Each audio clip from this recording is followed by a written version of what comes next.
Grosse semaine à Ottawa. On est évidemment toujours dans les lendemains du voyage remarqué en Inde du premier ministre, M. Trudeau, mais c'était aussi la semaine du budget. Le ministre des Finances, M. Morneau, qui a déposé mardi le troisième budget du mandat de Justin Trudeau. Le chef du Parti conservateur, chef de l'opposition officielle, Andrew Scheer, est de passage au Québec avec nous aujourd'hui. Bonjour. Bonjour.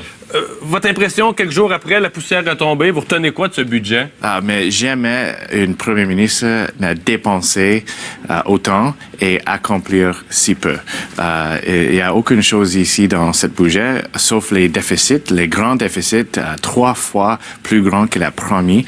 Il n'y a aucune chose pour les producteurs agricoles, il n'y a aucune chose pour gérer les conséquences les problèmes avec l'ALENA.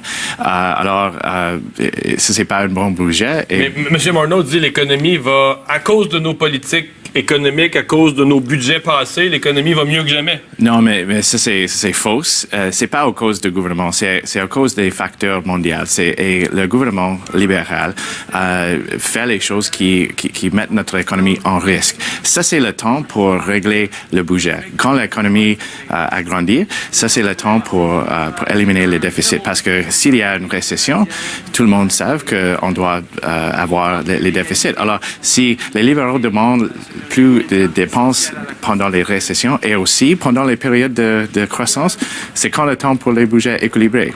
Alors, les conservateurs vont toujours parler de ça parce que c'est pas juste pour nos enfants. J'ai 5 enfants.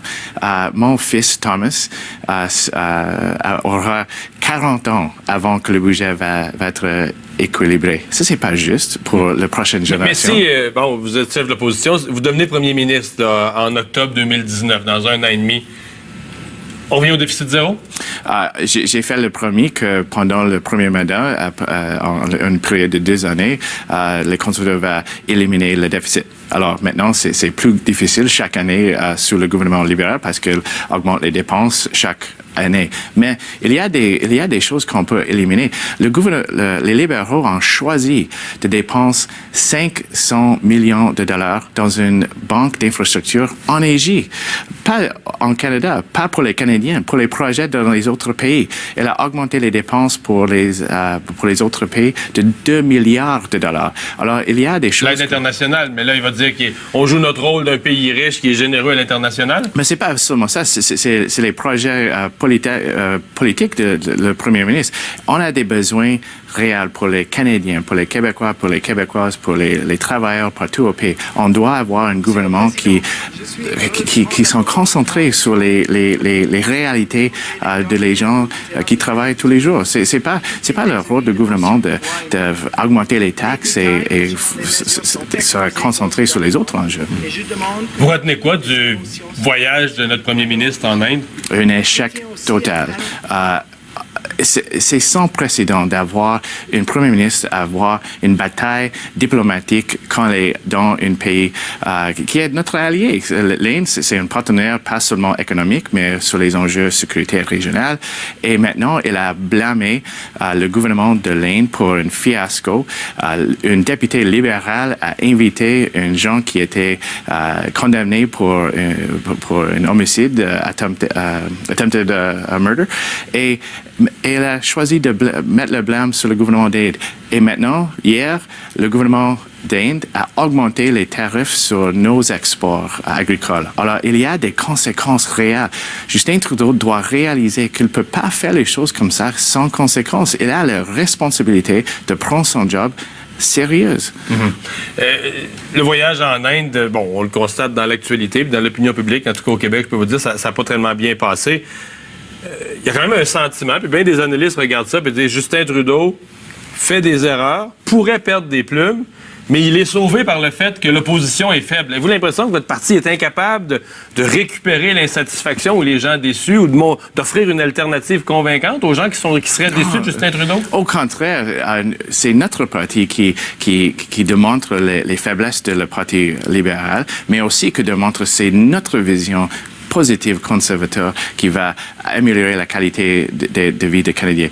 J'ai fait beaucoup de voyages partout au pays. Mes députés conservateurs du Québec font beaucoup de travail. Alain Reyes sont concentrés sur beaucoup des enjeux qui touchent le Québec. Mes autres députés à Québec font la même chose. C'est nos députés qui soulèvent les enjeux. C'est notre parti qui a reconnu le Québec comme une nation, qui parle des enjeux comme le Davie Shipyard, le secteur forestier, les choses comme ça.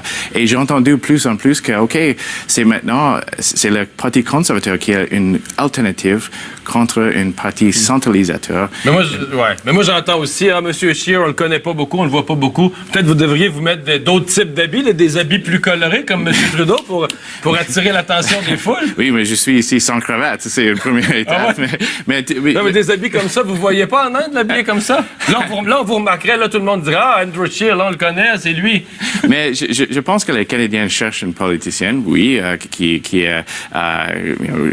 présente bon, mais aussi qui prend sa job sérieuse. Et je suis plus en plus bien connu. Tout le monde me dit, Monsieur Dumont, que vous êtes le commentateur le plus populaire au Québec. Et ça, c'est le troisième, quatrième fois que je suis sur votre programme. Alors, je fais... Mais vous avez dit quelque chose, là. Vous avez dit, les gens cherchent quelqu'un qui prend sa job au sérieux. Je revire ça. Accuseriez-vous le premier ministre de ne pas prendre sa job, son travail au sérieux? Mais c'est clair. D'être en Inde et de faire une gaffe comme avoir une invité comme ça à son événement officiel.